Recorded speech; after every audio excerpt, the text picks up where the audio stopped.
मिले ना मिले हम एपिसोड 11। सुबह ही संजू और बाबा साहब खेत के लिए निकल गए थे। घर पर पीहू, दादी सा और पीहू की माँ कमला। हाँ, वैसे तो पीहू की माँ का नाम कमला ही था, पर दादी सा शुरू से ही उन्हें कम्मो कहकर बुलाती थी, तो बस सारे मोहल्ले में सभी उन्हें कम्मो कहने लगे थे। सबने मिलजुल कर काम खत्म किया और बस फिर क्या बातें शुरू हो गई। कम्मो की बातें ही क्यों न हो, पूरे 1 साल बाद गांव आई थी।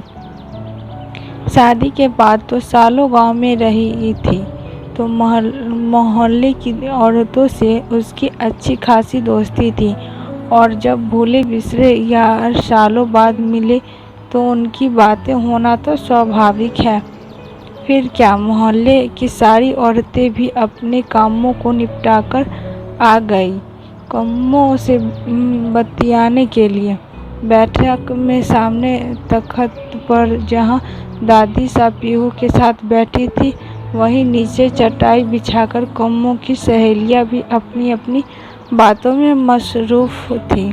कम्मो का शुरू से ही स्वभाव था, एक बार उसकी बातें शुरू होती तो खत्म होने का नाम ही ना लेती, और फिर उसे यह भी होश न रहता कि बातों के आगे पीछे भी कुछ करना है। जब सबको बातें करते हुए लगभग 1 घंटा हो गया तो दादी सा को तो एक मौका मिल गया था कम्मो को टोकने का। उन्होंने सामने से कड़ी आवाज में कहा, बिंदरी बातों से ही सबका पेट भरे है कि या कुछ चाय नाश्ता भी करवाएगी।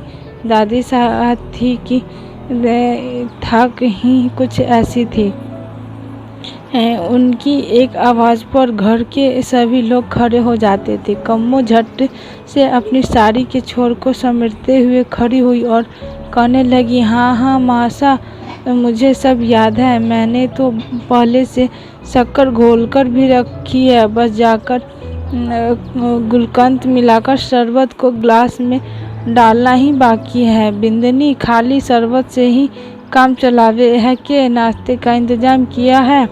जी मासा, पीहू के बाबा फल कल ही बाजार से गुलाब का पेठा लेकर आए थे, तो एक डब्बा यहाँ भी ले आई हूँ। मैंने पता था कि हमारी सब सहेली मुझसे मिलने आएगी, तो भला इनको कैसे भूल जाती। और फिर आपने जो मालपुए बनाए थे वह भी रखे हैं, अभी लेकर आती हूँ। रसोई में जाते हुए उन्होंने पीहू को भी आवाज़ लगाई, पीहू बेटा जरा आजा रसोई में हमारी मदद करने।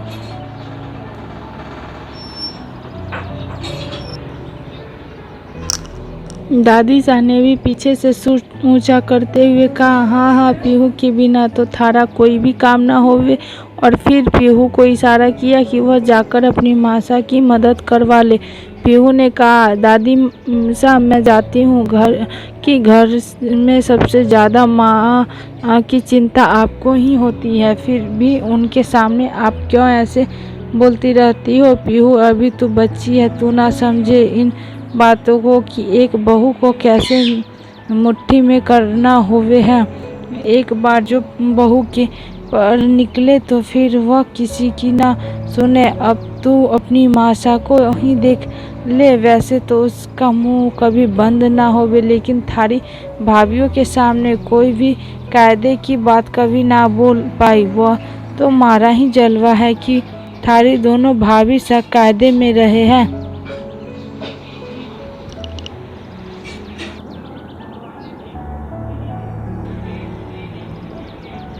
अगर थारी मासा के हवाले उन्हें कर दिया जाए तो दोनों बिंदियों का एक पैर घर के अंदर और दूसरा पैर घर के बाहर रहेगा।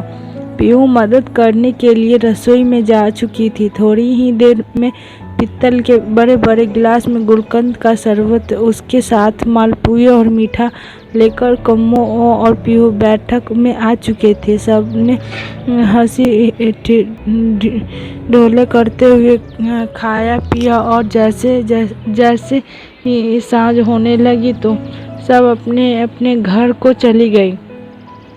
सबके जाने के बाद सामान समेटा ही था कि बाबा सा खेत से वापस लौटे तो देखा बाबा साहब के साथ उनके एक पुराने मित्र भी थे। दादी साहब पहले से ही बैठक में बैठी हुई थी और संजू की तो आदत ही थी कि कहीं से भी आता है तो सबसे पहले रसोई में ही देखता है कि खाने पीने का क्या इंतजाम है। संजू ने आते साथ ही मासा से कहा, बाबा साहब के एक बहुत पुराने मित्र उनके साथ आए हैं तो उनके लिए चाय नाश्ते का इंतजाम कर दो। कम्मो अभी काम से निपटी ही थी कि दोबारा फिर उससे रसोई में जाना था। अपनी आदत के अनुसार वह बड़बड़ाती हुई रसोई में चली गई। मारे से तो जैसे पीहू के बाबा साहब की पुरानी दुश्मनी है, एक पल भी चैन से ना बैठने देंगे। जब भी घर आवे तो उनके दो की जगह चार पाँव ही होवे, जो किसी कोई ना कोई उन्हें मिल ही जावे। ब्रह्मांड में कहीं भी घूमे ना तो दो चार दोस्त तो निकल ही आवे इनके। इसी तरह बोलते हुए उसने चाय की ट्रे तैयार की और संजू को पकड़ा कर कहा, जाकर दे आ जल्दी से अपने बाबा साहब को, नहीं तो वह दोबारा मने ऑर्डर देने वाले हैं। संजू ने पीहू की तरफ देखते हुए कहा, मासा सारे काम हमारे ही जिम्मे होवे है क्या? यह सब लड़कियों के काम है।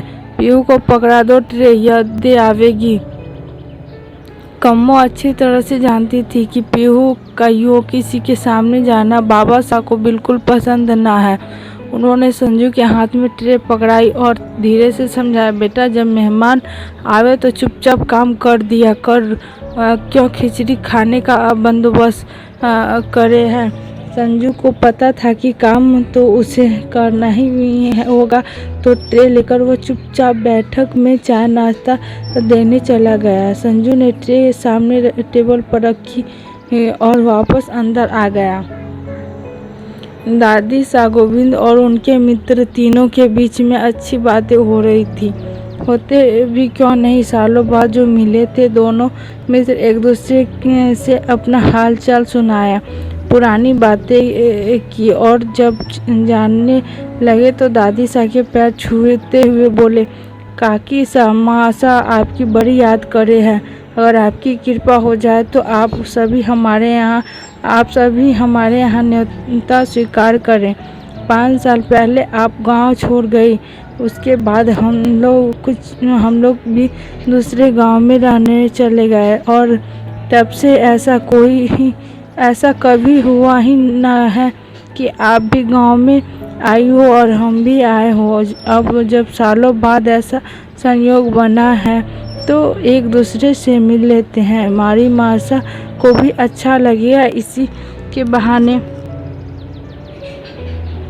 एक दूसरे के साथ कुछ समय भी बिता लेंगे। मासा ने बाबा साहब की तरफ देखा और जब उन्होंने हाँ में सर हिलाया तो मासा ने खुशी खुशी उनका न्योता स्वीकार कर लिया और दूसरे दिन सुबह 10 से 11 बजे तक घर के सभी लोग दादी साहब, मासा, बाबा साहब, पीहू और संजू पांचों जीप में सवार होकर खाने के लिए चल दिए। उनका घर पीहू के घर से यहीं कुछ 1 किलोमीटर दूर था।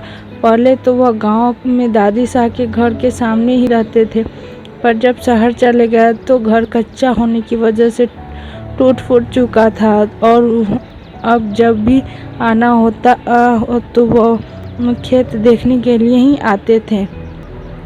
तो उन्होंने खेत पर ही 4-5 कमरों का छोटा सा पक्का मकान बनवा लिया था और जब आते तो 2-4 दिन वहीं रुक कर चले जाते। वैसे अब वो लोग गाड़ी में रहने लगे थे। गाड़ी अब्बापुर से ही कुछ 20 से 25 किलोमीटर की दूरी पर था। बस 15 से 20 मिनट में ही सभी उनके यहाँ पहुँच चुके थे। जैसे ही पहुंचे सबने बहुत जोर शोर के साथ स्वागत किया, एक दूसरे के गले मिले, ठंडा शरबत पिया और सभी बैठकर पुरानी बातें करने लगे। उनकी पत्नी, एक छोटा बेटा, दो बेटियां और उनकी माँ जो दादी सा की पुरानी सहेली थी। उनके यहाँ सबसे बड़ी बेटी की शादी हो चुकी थी। छोटा बेटा गाड़ी में मोटर पार्ट्स की दुकान चलाता था और सबसे छोटी बेटी रजनी जो 19 साल की थी, उसने इसी साल 12वीं का इम्तिहान दिया था। बस इतने ही लोग उनके परिवार में थे। रजनी बड़ी चुलबुली और चटर पटर करने वाली छोरी थी। उसकी बातें तो ऐसी थी कि किसी का भी मन मोह ले। कोई बड़ा हो या छोटा, उसकी सबसे बहुत जल्दी दोस्ती हो जाती थी। बड़े कमरे में फर्श पर नई नई दरियाँ बिछाई गई। उनके सामने थाली रखने के लिए चौकियाँ रखी, साफ सुथरे चमकते हुए पीतल के गिलास में पानी और राजस्थानी खाने से भरी हुई थाल। अभी छुट्टियाँ चल रही थी तो बड़ी बेटी भी अपने बेटे को लेकर मायके आई हुई थी। माँ और दोनों बेटियों ने मिलकर इनके आवभगत में कोई कमी न छोड़ी थी।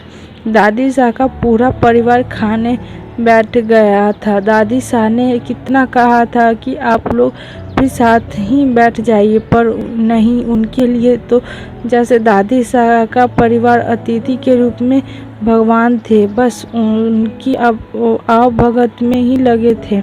सभी का ध्यान खाने पर था तो काका सा के परिवार का ध्यान सबको खिलाने पर संजू का हुआ तो जैसे यही देख रहा था कि कब रजनी कुछ परोसने आए और वह उसकी एक झलक देख सके। रजनी पूरी तन्मयता के साथ खाना परोसने में व्यस्त थी।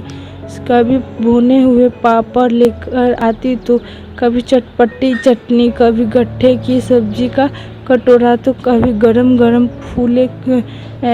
खाना जितना स्वादिष्ट था उतने ही प्यार से सबको खिलाया भी रहे थे वो लोग। रजनी जब संजू को फूले देने लगी तो संजू ने मना किया, पर यह कहते हुए कि अभी आपने खाया ही क्या है, दो फूले और संजू की थाली में रख दी।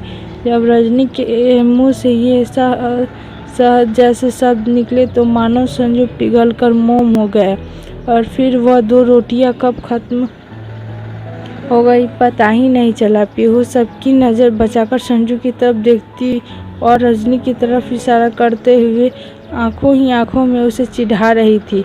जब खाना खत्म हुआ तो सबके लिए घर पर बनाए गए पान भी लाए गए। सबने पान खाए और सब अपने अपने साथ वाले लोगों से बात करने में मस्त हो गए। इतने में संजू के फ़ोन पर किसी का फ़ोन आया। ठीक से बात भी ना हो पाई कि मोबाइल की बैटरी डिस्चार्ज हो चुकी थी। शायद कुछ ज़रूरी बात थी तो संजू देखने लगा कि चार्जर कहाँ लगाया जाएगा, और जब वहाँ स्विच बोर्ड नहीं दिखा तो उसने पूछा, काका सा इस फ़ोन को चार्ज करना है, कहाँ पर लगा दो चार्जर।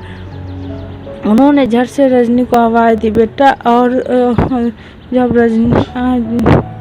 रजनी वहाँ पर आ गई तो उसकी तरफ देखते हुए बोले, यहाँ का बोर्ड खराब ही पड़ा है, इसमें चार्ज ना होवे तो संजू बेटा को अंदर माँ सा के कमरे में ले जा, छोरा अपना मोबाइल चार्ज कर लेगा। जी बाबा सा कहते हुए रजनी ने संजू की तरफ देखते हुए कहा, चलिए। संजू चुपचाप उठकर शर्माता हुआ उसके पीछे चला गया। रजनी ने फ़ोन चार्ज पर लगा दिया और संजू ने चटर पटर बातें करने लगी।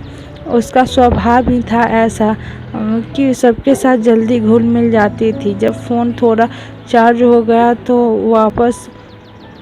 तो पास ही बैठी रजनी ने देखा कि संजू के फ़ोन पर टिकटॉक का मैसेज आया। वह मुफट तो थी ही, जल्दी से बोली, संजू सा कि आप ही टिकटॉक देखे हो?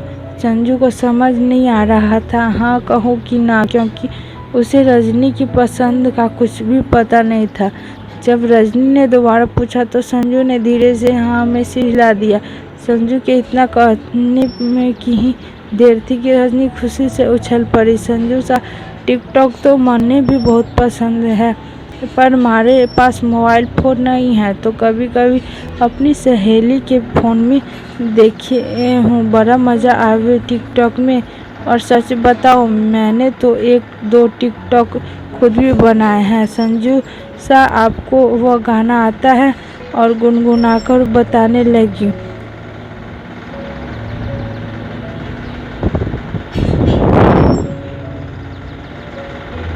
आज के लिए इतना ही। आगे की कहानी जानने के लिए सुनिए। मिले ना मिले हम एपिसोड 12। तब तक के लिए बाय। जय हिंद, जय भारत, टेक केयर।